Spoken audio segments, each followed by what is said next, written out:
I know this guy couldn't do it by himself. And there was a very public hatred for Dr. King expressed by the FBI and the government.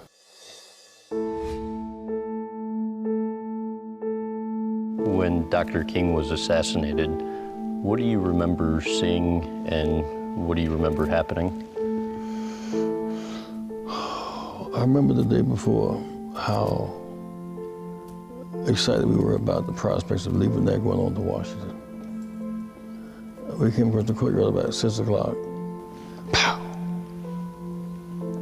We would have hit him and severed his tie. Pow! And knocked him against this door.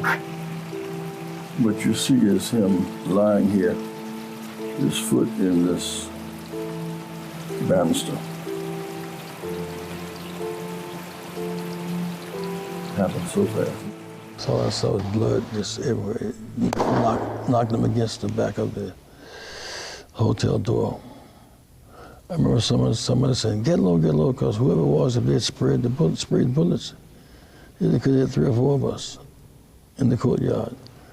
There's a picture of Andy Young and somebody, we pointed that picture is, we were saying the police are coming to drone guns.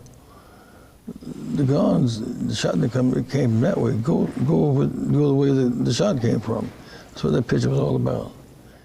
I hate to replay that moment. He died so young, so innocent, such moral authority. It hurts to think about it, talk about it. What do you remember thinking at the time as all of this is going on? I remember we were saying that we could not let one bullet kill a movement. We were going on to Washington, and we did. Most of us are not spending time in Memphis at the trial. We spent our time in Washington fighting in the war and fight for poverty to be ended. What did you say on the phone to Mrs. King? It was hard to get it out. Dr. King has been shot, I think in the shoulder. I couldn't see in the neck. I'm sure within 8 or 10 minutes, she got a call from one of the wire services he had been killed. And that drama took us in many ways to where we are today. Why was it important to you in the days that followed that, or the next day, to wear the blood-stained sweater? My anger. Anger? My anger. I was upset. Blood not gonna stop us. We were gonna fight back. It was a badge of honor.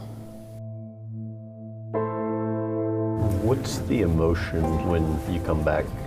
It's like pulling the scab off of a wound. It's just raw. It's not healed. It hurts. It's so wrong. You're so young and so strong. It had so much meaning, so much life left to live, so much more to give, and yet they just killed him. And our government did not protect him. Matter of fact, our government sought to disgrace and discredit him. Our government have set the climate for his being killed. James Earl Ray, who was convicted of killing Dr. King, why have you said before you believe he didn't act alone?